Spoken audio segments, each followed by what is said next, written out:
얼마 전 인터넷 게시판에서 참 이상한 투표가 진행됐습니다. 다시 태어난다면 원빈으로 태어나고 싶은가, 삼성의 이재용 회장으로 태어나고 싶은가, 남성들을 대상으로 한 것이죠. 말도 안 되는 소리입니다. 그런데 이 말도 안 되는 소리에 무려 36만 명이 투표를 했어요. 결과는 이재용 71%, 원빈 29%입니다. 아마 원빈이 좀 자존심이 상할 것 같아요. 그 게시물의 댓글에 남자는 외모보다는 재력이다, 뭐 그런 류의 글들이 달렸습니다. 사람들은 재벌 2세를 무슨 누리고 싶은 거 다 누리고 하고 싶은 거 마음껏 하는 사람들로 보이나 봅니다. 오늘 본문의 모세는 당대 최강국이었던 이집트의 왕자였습니다. 이 디즈니에서 만든 이집트의 왕자라는 애니메이션을 보면 모세를 무슨 지 하고 싶은 거 마음대로 하는 이 망나니 왕자처럼 그려놨더라고요. 그런데 모세는 당대 최강국의 왕실 교육을 받은 지성인 중에 하나였습니다. 본문 말씀 22절이지요. 모세가 애굽 사람의 모든 지혜를 배워 그의 말과 하는 일들이 능하더라. 이 교회사를 쓴 유세비우스에 따르면은 모세는 이집트의 왕위를 물려받을 수도 있었던 그런 위치에 있었다 합니다. 그러니 사람들이 다 우러러보고 부러워하는 삶을 산 것이지요. 그 모세가 나이가 40이 됐을 때 자기 백성들을 돌볼 마음이 생겼다 말씀합니다. 모세는 이집트 사람이 아니라 유대 사람이지 않습니까? 본문 말씀 23절입니다. 나이가 40이 되매 그 형제의 이스라엘 자손을 돌볼 생각이 나더니, 이집트에서 노예로 고생하는 이 동족들을 보고 돌볼 마음이 생겼다는 것입니다. 그런데 왜 갑자기 40세가 돼가지고 그런 마음이 생겼을까요? 어떤 사람들은 그제야 철이 들었다고도 얘기하고, 또 어떤 사람들은 그제야 출생의 비밀을 깨달았다고도 합니다. 자, 그런데 이 성경에서 40이라는 숫자는 굉장히 의미가 있어요. 예수님께서 성령에 이끌려 가지고 이 광야에서 며칠간 시험 받으십니까? 40일간 시험 받으세요. 노아의 때 이 비가 며칠간 내려요? 40주야. 40일 동안 내리지요. 이집트에서 출애굽해 가지고 이스라엘 백성들이 광야를 40년을 떠돕니다. 이 40년은, 이 40은 하나님의 때를 상징하는 숫자입니다. 우리 본문 말씀 30절을 보겠습니다. 40년이 참에 천사가 시내산 광야 가시나무 떨기 불꽃 가운데서 그에게 보이거늘, 이 40년이 찼다는 건 뭡니까?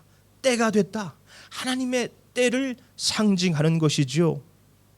모세가 철이 들어서 자기 동족을 돌볼 마음이 생긴 것이 아니라 하나님이 그를 불러주셨기 때문에 동족을 돌볼 마음이 생긴 것이지요. 여전히 모세는 철이 덜 들었습니다. 자, 모세가 지금 이집트 왕자 아닙니까? 힘이 있어요. 공부도 많이 했습니다. 똑똑하지요. 그러니 자기의 힘으로 백성들을 돌보려고 했던 거예요. 내가 능력이 있으니까 좀 저들을 돌봐야겠다. 불쌍하네. 그러고 모세가 한 짓이 뭡니까? 이집트 사람을 쳐 죽이는 거였어요. 본문 말씀 24절이죠. 한 사람이 원통한 일을 당함을 보고 보호하여 압제받는 자를 위하여 원수를 갚아 애굽 사람을 쳐 죽이니라. 자, 이 말씀을 출애굽기 2장 12절은 이렇게 묘사합니다. 좌우를 살펴 사람이 없음을 보고 그 애굽 사람을 쳐 죽여 모래 속에 감추니라. 굉장히 치밀합니다. 우발적 범죄가 아닙니다. 계획 범죄예요. 그리고 이 사체도 유기했지요. 모세는 자기가 이렇게 힘으로 동족을 도와주면 자기를 따를 줄 알았습니다. 아이고 고맙습니다. 당신이 우리의 왕입니다. 우리를 좀 이끌어 주세요. 그런데 오히려 배척해요. 우리 본문 말씀 27절로 28절입니다. 그 동물을 해치는 사람이 모세를 밀어뜨려 이르되 누가 너를 관리와 재판장으로 우리 위에 세웠느냐? 네가 어제는 애굽 사람을 죽임과 같이 또 나를 죽이려 하느냐 하니. 아니, 도와줬으면 고맙습니다 할 줄 알았더니 누가 너를 관리와 재판장으로 세웠어? 어제는 애굽 사람 죽이더니 오늘은 나를 죽이려고? 뭐야? 누가 세웠어? 누가 세웠습니까, 여러분? 하나님이 세우셨나요? 아닙니다.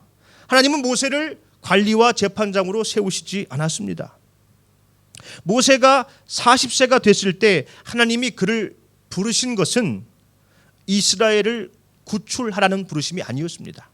물론 하나님은 모세를 통해서 이스라엘 백성들을 구원할 계획을 갖고 계셨어요. 그런데 40세에 하나님이 부르신 곳은 광야로 부르셨습니다. 광야. 이스라엘의 지도자의 자리가 아닌 광야.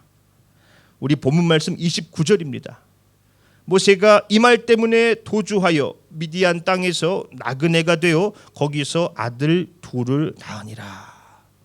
자, 모세는 그 광야에서 또 40년간 양을 치면서 성품 훈련을 받아요. 한번 생각해 보세요. 그 광야에서 이집트 왕자라는 신분이 뭔 소용이 있습니까? 그 광야에 아무것도 없는데요. 그 박사학위가 대체 무슨 소용이 있어요?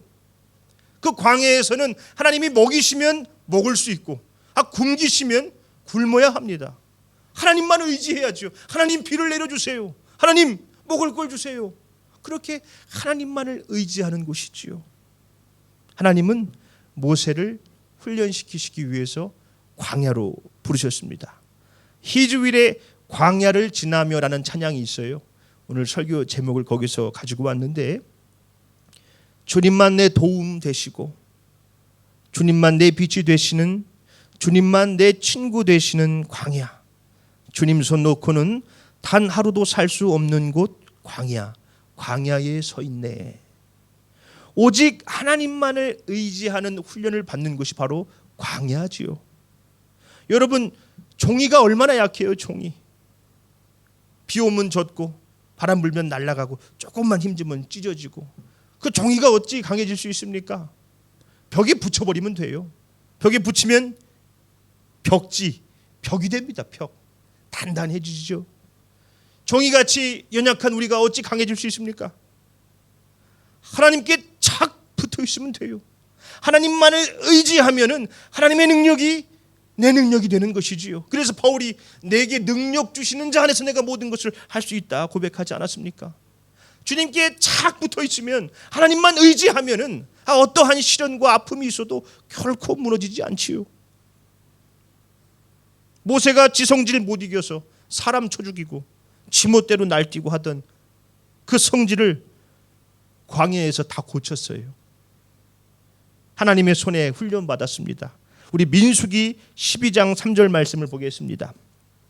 이 사람 모세는 온유함이 지면의 모든 사람보다 더하더라. 그 온유한 사람이 됐답니다. 예수님을 닮은 사람이 되어가는 것이지요. 하나님은 우리를 예수님을 닮은 사람으로 만드시기 위해서 하나님의 때에 광야로 부르십니다. 여러분, 이 광야는 히브리어로 미드바르란 단어입니다. 미드바르는 전치사 민과 이 다바르가 합쳐진 단어입니다. 민은 무엇으로부터, 이 다바르는 말씀이에요. 말씀. 그러니까 말씀으로부터라는 뜻입니다. 광야는 말씀으로부터. 재밌죠? 다시 말해서 광야는 나의 자아, 내 욕심, 내 헛된 꿈이 말씀으로 깨지는 곳을 말해요.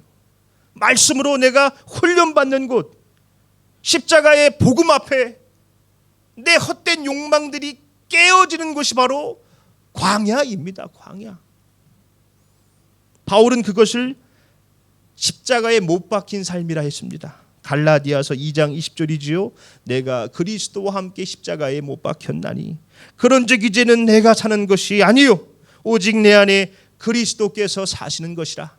이제 내가 육체 가운데 사는 것은 나를 사랑하사 나를 위하여 자기 자신을 버리신 하나님의 아들을 믿는 믿음 안에서 사는 것이라.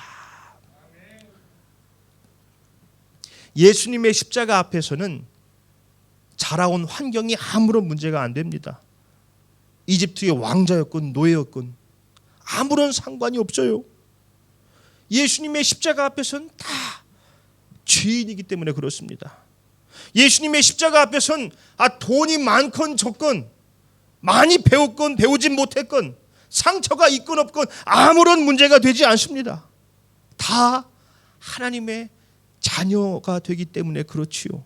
만약 그런 것이 아직도 내 삶에 문제가 되고 있다면 우리는 어쩌면 그 주님의 십자가 앞에 서지 못한 것일 수 있습니다.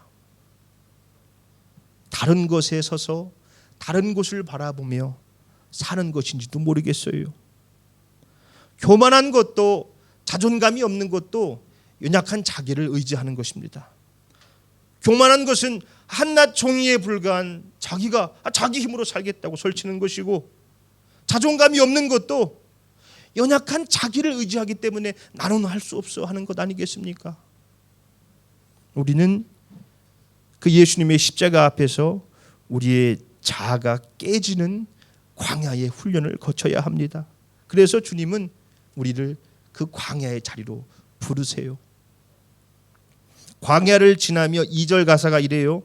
내 자아가 산산이 깨지고 높아지려 했던 내 꿈도 주님 앞에 내어놓고 오직 주님 뜻만 이루어지기를, 나를 통해 주님만 드러나시기를. 광야를 지나며 우리도 광야를 지나야 합니다. 우리에게 광야는 어딘가요? 우리 지섭 청년에게 광야는 어디입니까? 영업장이 될 수도 있어요. 가정이 될 수도 있죠. 우리 은비 자매에게 광야는 어딘가요? 지금 있는 곳이 광야일 수도 있어요. 주님은 우리를 먼저 광야로 부르십니다. 내 힘이 아닌 주님을 의지하게 하기 위해서. 모세는 자기 힘을 의지했다가 사람을 때려 죽였어요. 그 모세가 하나님의 손에 붙들려서 광야에서 시험을 받자 온 지면에서 가장 온유한 사람이 됐습니다. 그런데 우리가 하나님의 손에 훈련받으면 얼마나 더 온유하고 훌륭한 사람이 되겠어요. 우리는 적어도 사람을 쳐 죽이진 않았지 않습니까? 물론 생각으로는 좀 많이 쳐 죽였을 수는 있는데, 광야는 어떤 곳입니까? 말씀으로 내 자아가 깨지는 곳, 내 헛된 바램을 내려놓는 곳입니다. 십자가 앞에선 잘난 사람 못난 사람 없습니다. 다 같은 죄인이요, 다 같은 주님의 자녀입니다.